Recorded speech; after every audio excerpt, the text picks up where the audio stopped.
Alright, so I already did the first reaction video. So if you didn't see that then already, you know what I'm saying, go watch it. Feel me? We did the WWE. But they flagged my video, they copyrighted my video, so I read fuck WWE. We not watching no more WWE. Okay? Simple as that. Alright. But yeah, I left the video, okay, so if you wanna watch it, you can go watch it. It's just cut up into clips, you feel me? I was pausing the video like at certain parts, so you know what I'm saying, it's cut up into clips, you feel me, but it's still the whole video. So if you want to, you know what I'm saying, like I said, it's free to go watch. I got a Aaron the Plumber video as well. I got an Aaron the Plumber video up there as well. Alright, it's gonna be up there soon. It's just loading in, it's uploading or whatever. Take a long time because it's like an hour-long video. But off rip, okay, we gonna watch some crime today. But I'm trying to see what this You trailer looking like. This jump just came up, so you know we watching this shit raw, okay? Not faking none of my shit. Hello, We watching this shit right now. You're back in the greatest city in the world, thanks to the one person who could make it possible. Right here, Prince Charlie. Fame definitely took a bit of getting used to, but to live happily ever after, you had to bury your old self. I remember the good times, baby, and the bad times too.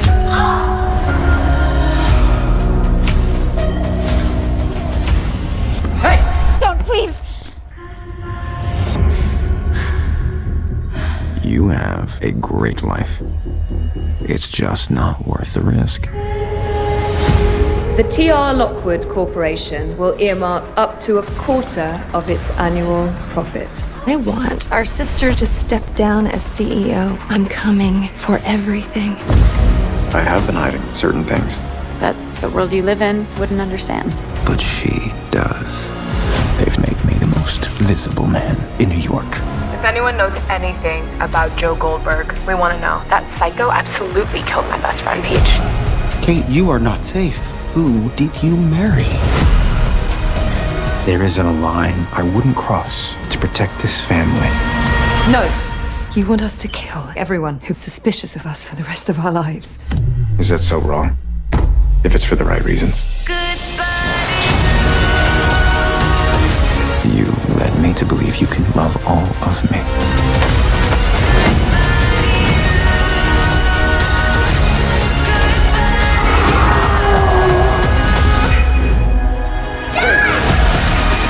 At heart, I am a normal guy. No, no! Is this what I deserve? Burn in hell.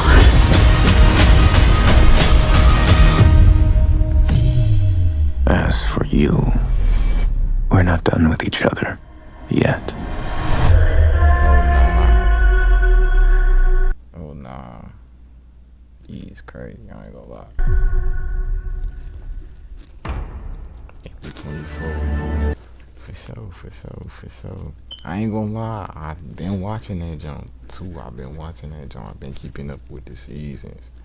But like, I just know that nigga's crazy, bro. I just know that nigga's crazy. That's a crazy ass nigga. But we finna watch some more crazy ass shit, okay? I only wanna watch some short shit, cause I'm not finna sit here to one of these hour-long fuck no Sirski. You feel me? So we gonna pick I was really looking at this one right here. You know what I'm saying? It sound, you know what I'm saying? It sound like some bullshit. It sound like some shit we need to inspect. Then not only that, it sound like it's short, or it seemed like it's short. So we finna go ahead watch that one real quick. Spoiled college girl thinks killing If the none of your baby friends is have told you about the hilarious. skip forever button, those aren't your friends. This is Pi, and if it sounds familiar to you, it's probably because We got a newborn baby. It's been discarded. Looks like it's dead. We watching this shit. You know Hey, that you we were watching cracked, this shit. right We or watching wrong. this shit raw. So I'm not trying to like cut out like nothing. You feel me? I'm trying to be able to just straight up upload this shit. You know what I'm saying? No cuts, no nothing. Okay, I don't do none of that sound effect shit, none of that. We watching this shit together, my brother. Alright. For real. Let's get it. Wrong. For sure, for a complete fact. No. I did not know completely, absolutely, positively. You realize that we have your computer. That's not my computer. I didn't really have much concern for the baby. I was more concerned about my well-being and taking care of myself. Then they turned over like pictures, and I really hope they're not trying to show pictures in the courtroom. If you're able. When a horrifying discovery is found in a trash bag outside a sorority house at Muskingum University, suspicion falls on a young college student.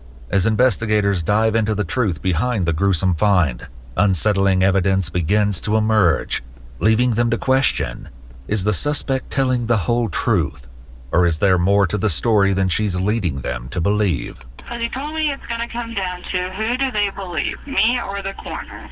Details of the chilling incident that took place on Wednesday, April 22, 2015 in New Concord, Ohio, begin to emerge in a conversation recorded between the student Emily and her mother, Sandra. Did anyone knock at the door? Yeah, somebody tried to get in the bathroom and knock at the door, but there was no sound whatsoever. The door was locked. They could not get in. Nobody answered. Why do I not know any of this? Because you were just out. It began when Emily's sorority sisters found a tightly knotted trash bag resting against the side of the house. They tore it open, uncovering a terrifying scene that would soon send shockwaves through the entire community. Hey, it's Tim, University PD. Hey, I'm going to need you to send a deputy over here to 125 Lakeside. We got a newborn baby. It's been discarded. Looks like it's dead. Okay. The squad's on the way too. Yep, thanks. Bye. Police quickly arrived at the sorority house where 12 young women lived while attending the nearby university. While it was unclear at the time what pointed witnesses to one specific resident, everyone believed the mother of the child to be 20-year-old Emily Weaver. Detective Todd Maley from the Muskingum County Sheriff's Office conducted a brief interrogation with Emily, documenting their exchange. At first, Emily denied having a baby, but faced with the fact that DNA evidence could connect them, she admitted the child was hers. With the hopes of uncovering how such a horrific tragedy may have happened, the detective returns the following day to question Emily once again. Hey, I'm really inspecting shit, I'm really scanning shit right now, so I'm gonna say what I got to say, whether it's at the end or whether it's during it, you feel me? But I'm gonna say what I got to say. But right now we just, you know what I'm saying, I'm gonna let it play out, I'm gonna let it ride, you feel me? However, little could prepare the detective for the shocking truths he'll soon learn as their conversation unfolds. When I first came over here yesterday and we first met, you lied at first about being pregnant. Oops. And then you ended up admitting that you were. What happened yesterday morning? For sure from me having a baby. Of course you were pregnant. Did anybody know about that? Tell me about that. No one knew about that. No, you told me that there was rumors. Yeah, because I didn't take a test or anything. However, it would later be revealed that Emily did take a pregnancy test at the university's wellness center. They would reach out to Emily in an attempt to share the positive results, but their calls, emails, and texts would go unanswered, begging the question, did she simply miss the messages, or did she choose to ignore them? The answers begin to reveal themselves in a series of text messages later uncovered between Emily and her ex-boyfriend, Logan. On March 18th, 1 month prior to giving birth, Emily texts, "I don't know what to do besides keep it a secret, and I haven't told anyone about this situation, but it's getting harder to keep quiet about." Emily tells Logan they need to talk about the situation they're in. She accuses him of acting like nothing's going on, saying he has no consequences. Well, tell me about some of the rumors. Well, basically, I just heard it from one girl saying it. Because my roommate is talking to someone, and he said it was brought up, and some of her sorority sisters have brought it up. But I've only heard it come from that one source. Why didn't you want anyone to know that you were pregnant? I didn't exactly know I was pregnant. In a heated exchange on April 17th, just 5 days before giving birth, Emily accuses Logan of starting a war by telling others, indicating that the two of them may not have been the only ones who knew. You didn't know you were pregnant. Now, you were showing... I gained weight. Not an excessive amount, but... When did you stop having a period? Sometime after August, but I was still, spotting, throughout. According to Detective Maley's notes from the day prior, Emily also claimed she had no visible stretch marks and experienced no nausea, symptoms usually indicative of pregnancy. But based on a pin about a baby's nursery setup she saved on her social media account and the text she sent to Logan, it's clear she was aware of her situation. And I don't want to beat you up about this. Then why are you acting You knew that you were pregnant, right or wrong? For sure, for a complete fact, no. I did not know completely, absolutely, positively. Emily tells Logan, "I just don't know how to deal with this situation," to which he suggests she go to a clinic. Her response, "I'm 7 months," goes against her claims that she had no idea she was pregnant. As the detective confronts her about this knowledge, she continues to give vague answers. You suspected you were pregnant. It crossed my mind, but I didn't. Okay, and that's what you said last night. You said it crossed your mind, and I said, how did it cross your mind? And you said what? Do you remember? You told me because you gained weight. A little bit, but nothing significant. I don't believe that you went into the bathroom and had this baby and it was a complete surprise. That's not true, is it? What? That when you went to the bathroom and had this baby and it's like, oh my gosh, I didn't know I was pregnant. That's unrealistic. Yeah, I didn't expect I was going to have a kid right there. However, alarming clues, including Emily's search history, hint that she may not have been as blind to her situation as she wants the detective to believe. Although none of this still explains what really happened to the baby. Have you looked up things on your computer, on the internet, in reference to concealing a pregnancy? It's concealed. To hide that you were pregnant? No. Have you looked up things on the internet in reference to... I don't know how you have a pregnancy. To terminate a pregnancy? Yeah, I looked things up. But on how to terminate a pregnancy? Or, yeah, if it came down. Okay. And most of it was abortion. It's mostly all I looked at. However, Emily may have more than considered the idea, as is revealed in a text exchange on April 17th, just 5 days before giving birth. Logan sends a text to Emily which reads, "You should have gotten it taken care of when I told you to." In Emily's bedroom, investigators uncovered a startling new clue, but getting a straight answer as to her intentions would be no easy task. The pills that were found in your room, what were they called? It's black. Starting to see. Is it black cohosh? Yeah. Are those pills to induce an early labor or to terminate a pregnancy? I think there's options, but I haven't checked them before. Okay, so those pills do that? Yes. Regardless of whether she knew all along or was truly unaware, her decision to hide the truth once labor began raises disturbing questions. What was going on before the birth? I just felt an uncomfortable pain. It's what you want on the dream. Is that what you had, was an uncomfortable pain? Yeah, it wasn't anything severe. It wasn't I didn't think anything of it. And then where was it at? Where was that? Yeah. My bedroom, in my bed. Just no, where was the pain at on you? Oh, just stomach area, nothing it wasn't lower or anything. It was just my stomach. And then I thought I had the stomach bug because when I went to the bathroom, I kept I pooped a lot. And the stomach flu's been going around, and one of my housemates had it, so I was well, maybe that's just what it is. And so I was just pooped, and then I just laid back down. I didn't think anything of it. Kind of like dozed in and out throughout the night.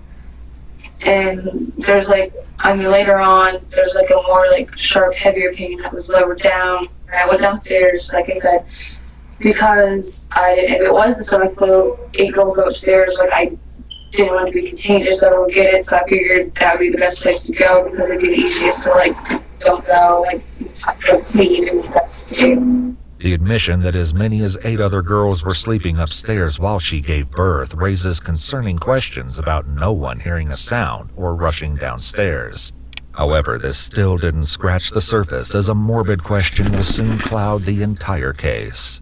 So then what happened? And then I just sat there, and then all of a sudden, like, I just felt like a rip and like heavy pressure, and then the baby came out. And where are you at in the little bathroom? Like sitting on the toilet. Okay. So you feel this pressure, Mm-hmm. and you said the baby comes out. Mm-hmm. Did you scream? Can you describe how it came out and what it looked like? I mean, I didn't scream, like I was like quiet about it because I didn't like want anyone to like wake up or be concerned. So like it wasn't like god awfully painful. Like, you know, like people hear, like it wasn't, it hurt a little bit, but it wasn't like that bad. So I didn't really scream. Like I might have like been breathing a little heavier, but that's about it. So when the baby came out, where did the baby go? In a conversation with her mother later, the two hint at the possibility of disturbing photographic evidence being witnessed by others. I really hope they're not trying to show pictures in the courtroom. I have a feeling they are. If your eyeballs. Okay. Describe to me the baby's position in the toilet. I was like laying like down. I'm pretty sure like I think there was like paper towels like in the toilet it was on top of. It was like it was facing like, I mean it was laying, but like it wasn't like turned in the water, you know what I mean? Like, it was like head was facing upwards. And the baby was born alive. Yeah. On April There is electromagnetic energy in that pyramid between 200 and 600. On April 22nd at 7:12 p.m., just before the police arrived, Emily sent the following horrifying text to Logan. "No more baby. Taken care of." As Logan demands to know what happened, texting, "I want to know how you killed my child," she states, "I went into labor last night for 6 hours. It was a girl with your dark hair," adding she didn't make it due to placenta complications. However, a later shocking admission by Emily may suggest the truth is not so simple and worse than the detective could have imagined. As Emily continues her harrowing account, she tells the detective the baby was making slight movements but was not crying. Throughout her unsettling account, she never mentions encountering other household members or hearing a knock at the bathroom door, as the phone call with her mom had suggested. I don't remember any of this stuff. I mean, they said there was no sound whatsoever, and there was no you, there was no baby, there was no nothing. Whether someone may have stood just outside the door, unknowingly within earshot of what was happening inside, remains unanswered, as no witnesses have come forward. For now, the heartbreaking revelation that the baby was born alive raises troubling questions about her death and disturbing possibilities for what may have happened next. After I tried to like stop some of the world bleeding, like I tried to check on the baby, and it was just like, it really wasn't like it wasn't doing anything. Now, how did you try and check? I guess I just like looked, and it wasn't anything. Well, Okay. I mean, It's like- they got evidence. And it was just like, it really wasn't like doing. What is it this wasn't talk doing- even for? No. Like, what is this talk even for real? Like, she just been fucking yapping the whole fucking time. Like, it's been fucking yap. Like, I'm sitting here fucking saying through this fucking yap. And, like, they have evidence. Like, they don't even have to do none of this bullshit, my nigga. Like, what? Like, what? But we just gonna let it ride, bro. We gonna let it ride. We gonna let it ride. How did you try and check? I guess I just like looked and it wasn't moving. Okay. So you said you took the baby out of the toilet and laid it where? Just like on the ground. Although Emily's story may be true, it seems the detective is reluctant to believe her and might be suspecting that she's withholding a darker truth. And we talked about this last night, and I explained to you that the pathologist is going to be able to tell. Yeah. Just let it go, like, the cause of death now. on the Wasting child. time. And did you do anything physically to? No, I didn't do anything physically. I really, obviously, didn't do much at all. I was more concerned about me than I was the baby. Detective Maley's notes reveal that Emily expressed concern, stating, "I don't want this to seem like I intentionally killed the kid." When asked if she choked the baby, she answered, "There's no way I could even comprehend something like that." Though Emily stands by her story, an autopsy report will later shed light on this tragic mystery. For now, the detective shifts the conversation to what Emily did next after giving birth. Y'all have evidence. In bed, What's the sleeping off and point? on through minor stomach pains until about 4 p.m. in the afternoon. So then my roommate was like, well, what do you want to do for dinner? And who was that? Paige. Okay. And I was like, I don't really know. So then we just decided to go to McDonald's, at the airport McDonald's. So how did you get there? I drove. She go with you? Yeah, like, felt fine. Went to our room, sat there, ate it. Then I showered. Everything felt fine. I felt fine. So after I showered, I got on the computer. I started typing. I had a presentation due today. So I started, like, doing it. And I didn't look anything up about the situation on the computer. So Wait, what did it say? You know your life's wrong. You know your you know your life's rough when your professor writes, "Are you okay?" on your paper. I didn't look anything up. I was reading it too Did my fast. presentation. Chill on me. Chill on And me. then that's when fire department showed up and came upstairs and asked if I was okay, if I felt fine. I said yes, and then that's when everyone, like the police department, whoever, came up. What Emily did with the child following the birth will soon come to light in her own harrowing admission. I want you to think about this. You know that there's going to be an autopsy on her. And I know we've gone over this. Yeah, those questions. Yo, shit. If any of that's done. not true, You're what you cool. told me, I need to hear that from you because it's going to look much better on you if we hear it from you rather than hear it from the doctor. Yeah. And if I was going to intentionally kill a kid, I feel like, I would have, like, not put its head up and just let it drown, you know what I mean? It wasn't like I intentionally inflicted harm on the kid. You did. Did you try and keep her alive? I didn't do anything to keep her alive. So they told me it's going to come down to who do they believe, me or the coroner? As police arrive on campus and begin to question Emily, Logan sends a panicked message, reading, "What did you do?" When asked what happened immediately following the birth, Emily begins recounting her actions. After giving birth, she describes going to the kitchen and returning with a knife, which she used to cut the umbilical cord. Emily vividly recounts the baby's final movements before claiming they stopped altogether. Afterward, she admits she disposed of the baby's body and other evidence in a black trash bag. Emily then lay down on the couch for around 15 minutes, leaving the trash bag on the bathroom floor. Then after that, like, once I felt like I could, like, walk, I, like, went out and I took it outside. And I set it just right by the house. Like, it was trash day. Like, I could have took it to, like, the trash bins, like, the trash hadn't gone out or anything. But I just sat it there. And I came back in, and I was still losing blood, so I just, like, laid, like, on the couch. Okay. Let me ask you this. Why did you just set her right outside the door and not somewhere else? Great question.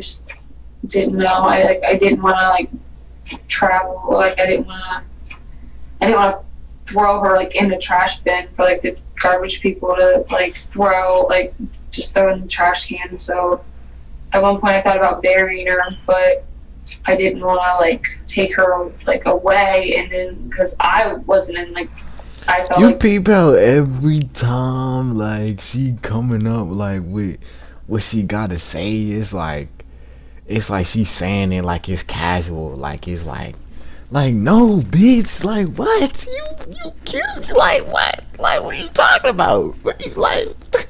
Come on, like bro. safest like position yet. Right now. So I was laying down. I still was blood, so I was just like, well, maybe I need to go. Like what? If something doesn't stop soon. But then it slowly like started settling down. She just make up this. Why didn't you call 911? The craziest story. I mean, I probably should have, but I just didn't. Just come and just say it like it's casual, like. I just thought the baby was gone. Though we may never know what Emily had been thinking, rising tensions between Emily and Logan shed a horrifying light on the situation that foreshadowed the tragic events that would soon follow. While accusing Emily of drinking throughout her pregnancy, he tells her she might as well just kill it. Despite Emily's grim admissions and the incriminating texts, investigators still have no clear proof of exactly what happened to the baby. However, the coroner's report will soon reveal harrowing details about the child's tragic death.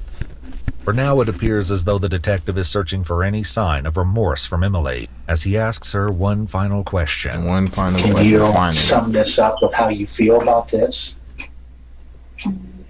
Wish I could be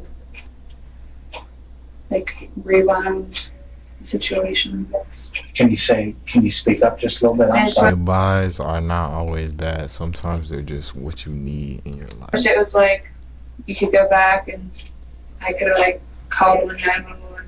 Wait, that's sad. How many months? 2 months after I could giving have birth. like called 911, but I didn't. So With enough evidence to charge Emily with a crime, she's taken to jail with a bond set for $1 million. While behind bars, conversations with her mom, Sandra, continue as Emily faces a critical decision to prove her innocence. I have to go to court at 2:30. Oh, today? I either have to take 15 years or go to trial. The prosecutor just came at me and was like, well, we're going to drop if you plead out to this, we're going to drop your two tampering of evidence charges because you've been good while you've been in jail. But he said it comes down to you knowing this whole time about it, having conversations about it, and it just looks back on you. So go to trial. You think this is a good decision? I think it's your best option. All right. All I can tell you to do is pray about it. Sandra reveals their attorney's strategy to present Emily with a positive image in front of the jury. He was telling me that, or explaining, I need to get you about 4 outfits together, and I need you to look young, but not like a nun. Conservative, young looking, but not like a nun. He didn't say anything about makeup or anything. I know, I feel like I can't have it. Oh, well, it's okay. You look better when you're pale anyway. I feel like I'm going to look pretty rough. My hair is going to look ridiculous. Just have somebody braid it. In a tearful moment, Emily reflects after a discussion with her attorney, describing her feelings toward the crime in the face of the upcoming verdict. He was like, how would you find yourself? And then he's like, whoa, you say you're going to find yourself in this. Of course I'm going to find myself guilty. I feel. That's what I've always felt. On July 29, 2015, after declining the 15-year plea deal, 20-year-old Emily Weaver pleaded not guilty by reason of insanity. Though her motive remains unclear, the defense argued she may have been suffering from a dissociative episode due to having an unperceived pregnancy. In a statement by Emily, she explained, "I didn't identify it as a human being," adding, "I wasn't associating it as a baby. It was an it." At the trial, the devastating truth of what happened to the child was finally revealed. According to the autopsy, the coroner concluded the baby died of asphyxiation. On May 13, 2016, a jury found her guilty of aggravated murder, abuse of a corpse, and 2 counts of tampering with evidence. Emily Weaver was sentenced to life without the possibility of parole. However, in December, Weaver was sentenced to life. The state asked for life in prison without parole to be imposed upon Emily for the aggravated murder. God damn. Life. Yeah, that's crazy. Like, that's for like a baby she didn't have, right? Like, right? That's crazy, right? Life without the possibility of parole. However, in December 2022, the case was reopened after an appeal argued that her life sentence did not accurately reflect the nature of the crime. Like, still, even though, like, the fact that you did it yourself, like, ain't you supposed to... Hey, I don't know too much information on how you supposed to have abortions and all that type. Like, you feel me? Like, you feel me? I know to stay disciplined and stay, you feel me? Keep my dick in my pants, you feel me?